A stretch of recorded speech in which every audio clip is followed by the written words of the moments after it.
Hi, this is Alexandra Kitty. Welcome to Clue IQ Chronicles, Crime, Code, and Clues. Last week, we were talking about building a digital detective. This week, I want to talk about the first nonfiction game we put out on Itch.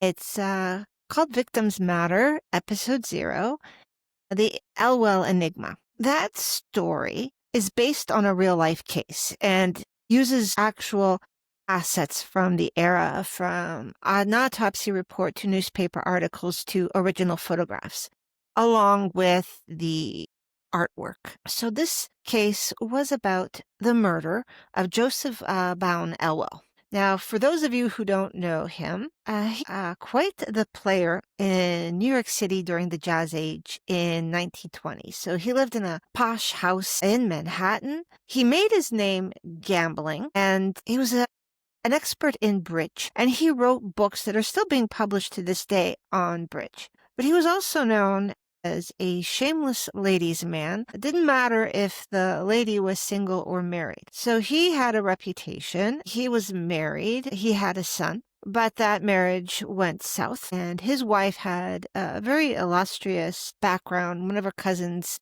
was married to a Roosevelt. So he married well. He did not come from money. He made his money gambling, and he made his money on racehorses. So he was a party animal. He lived in the city that never sleeps, which is New York City. And when you read about his background, I mean, there were goings on in his house, literally 24 hours a day. When you read the timeline, well, this person came over at 2 o'clock in the morning and they left at 4 o'clock in the morning, and he's gone here, he's gone there. He was a very hard man to pin down alone.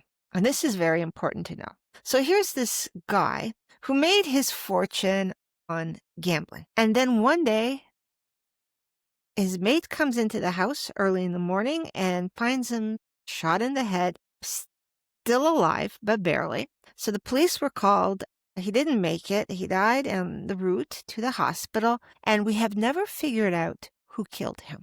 So this was something I wanted to do, a true crime story that was unresolved. So the research journey here was quite interesting, and being a prototype, I had quite a few sources, but that's actually still in the process. So when we have the final version of the game, there will be a lot more. So there was a lot of historical documents I had to track down, a lot of news archives.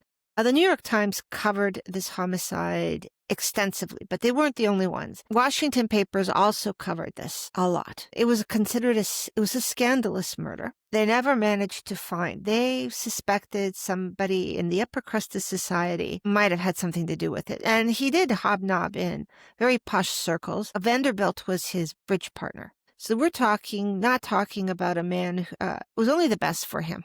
So finding historical documents was a challenge. Finding where things are, getting news articles that told the whole story, took a lot of work. And deciding what to emphasize and leave out was a big part of things. You get a lot, but you can't put all of it directly. Some of it ends up being indirect, from the dialogue to a throwaway scene, seemingly throwaway scene, where you try to cram things into the ambiance. There were a lot of suspects. There were a lot of people who could have. He was in a very peculiar place in his life. After being separated for 4 years, he asked for a divorce from his wife. And then one thing leads to another, and then he's found shot in the head.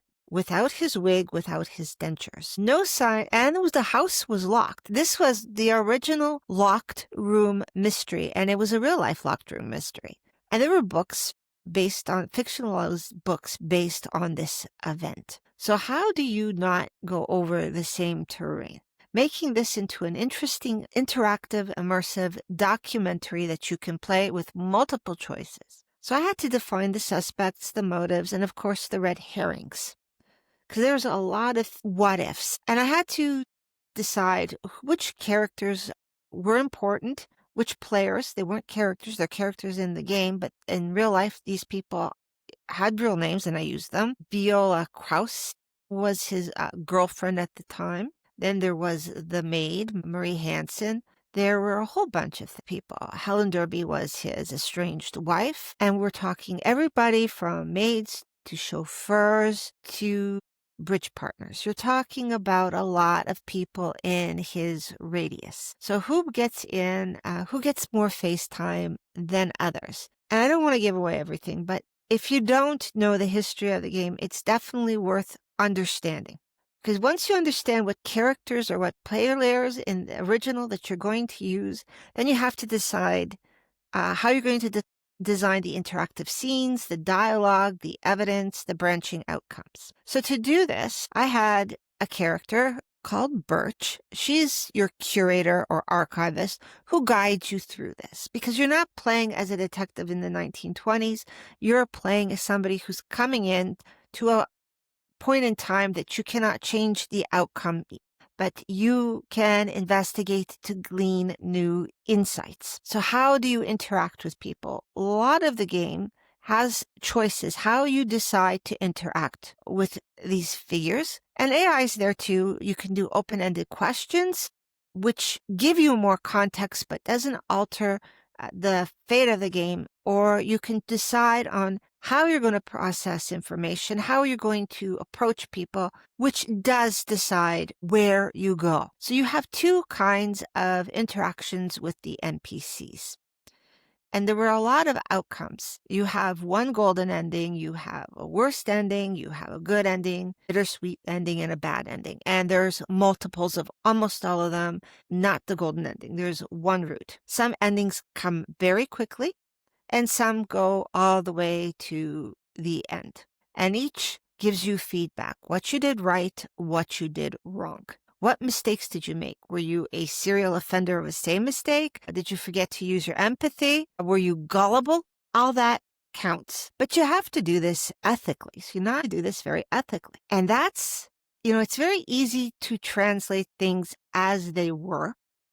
And then the translation in modern era comes wrong. So you want to be exact, but you have to take into consideration our sensibilities in 2025 are very different than they were in 1920. So how does the person get a feel where you're not besmirching people who are no longer alive to defend themselves one way or another? So you have to respect real victims here. And a lot of people have ideas about Joseph Elwell. You still have to respect the fact that nobody deserves to be executed, good or bad. So that's the empathy to understand rather than sympathy to excuse. Because a lot of people don't understand empathy. They think empathy is being mushy. It's being soft-hearted and a bleeding heart. And that is not what empathy is. Anybody who tells you empathy is some sort of mush is emotionally illiterate. You're looking, and Sympathy is one of those dangerous emotions that can veer very much into pity. And that's not what you want to do. You don't want to pity people. You don't want to put yourself above somebody who's a victim or suffering. Well, I feel bad for you. That's very cruel. Empathy makes you put yourself in their shoes to understand their feelings. You're looking eye to eye. You're not looking above them. You're not looking below them. It's eye to eye. And that requires empathy. So when I was making this game, I was thinking empathy. How do you respect real victims? By showing their good sides, their bad sides, their neutral sides.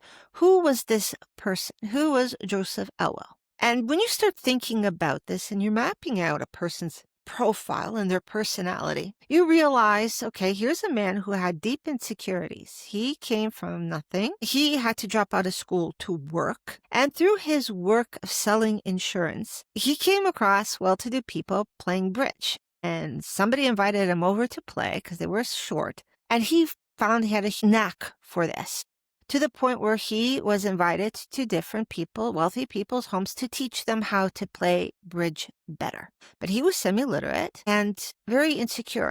And as a matter of fact, he didn't write his books.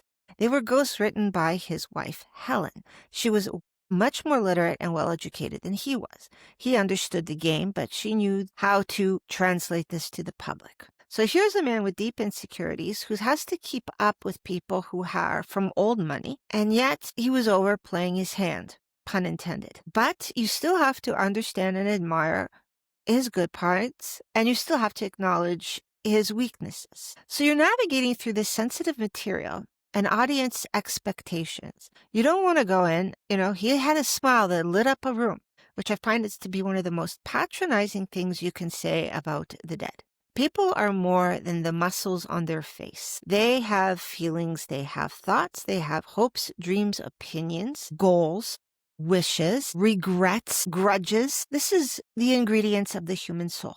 And you have to reflect this without judgment. It's a very delicate balance. So when you're mapping out a game, you don't want the net effect being, well, he got what he deserved. Or we start playing violins and pitying the person that was killed. You don't want to do that. They're not cannon fodder. They were people who had a history.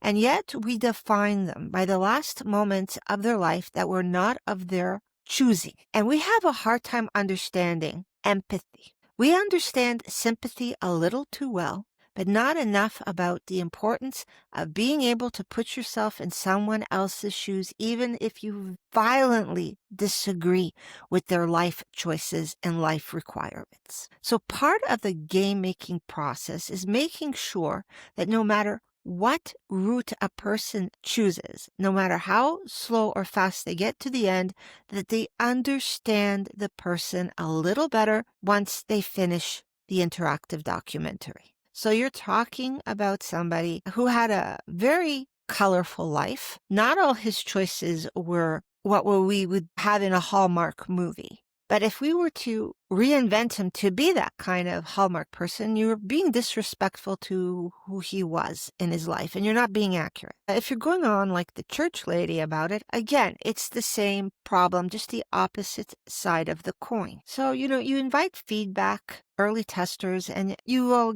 give people a chance to. And it was interesting, the feedback I got. Most of the feedback was very positive. But then every once in a while, you get somebody going, well, I don't like AI. Okay, that's fine. And then they say, well, I read a book, this fiction book that was just like that. And it's like, yes, because that's the book that was based on the real life case. You didn't uncover any cases of plagiarism. This was that book, that novel you read was ripped from the headline. So a lot of times people have a hard time understanding putting nonfiction in a game. You're not gamifying somebody's tragedy. You're creating an interactive, immersive documentary. So we have the gaming technology, but we have used it so many decades strictly for fiction that we have neglected the other side of nonfiction. And that was something I wished to remedy with my company. Why aren't we using this to help people understand other people? And even maybe with this unsolved case, somebody goes, hey, I have a theory, I have an insight, let's investigate. And that insight could actually lead to closing a cold case. And this is another reason why I started Clue IQ. It's not just about interactive documentaries. It's interactive documentaries that can not just only bring empathy, it can also solve cases. We can see with different pairs of eyes, people testing various theories, and maybe those theories or something that was overlooked can be found, and we can give an ending to this story. So as I'm going along with Victims Matter, if you have any suggestions for real cases, you can send me a line. Thank you very much for listening. Next week, we're going to talk about my other game, which will be coming out. It's called Secrets Beyond the Grave, and I'm going to talk about that one because that case was very close to me. I wanted to pursue it, and I did pursue it when I worked as a true crime researcher, but I wanted to pursue it deeper because of the number of tragic elements of it, and I'll talk about it next week. So thank you for listening. Subscribe, like, share, and I'll see you next week. Bye-bye.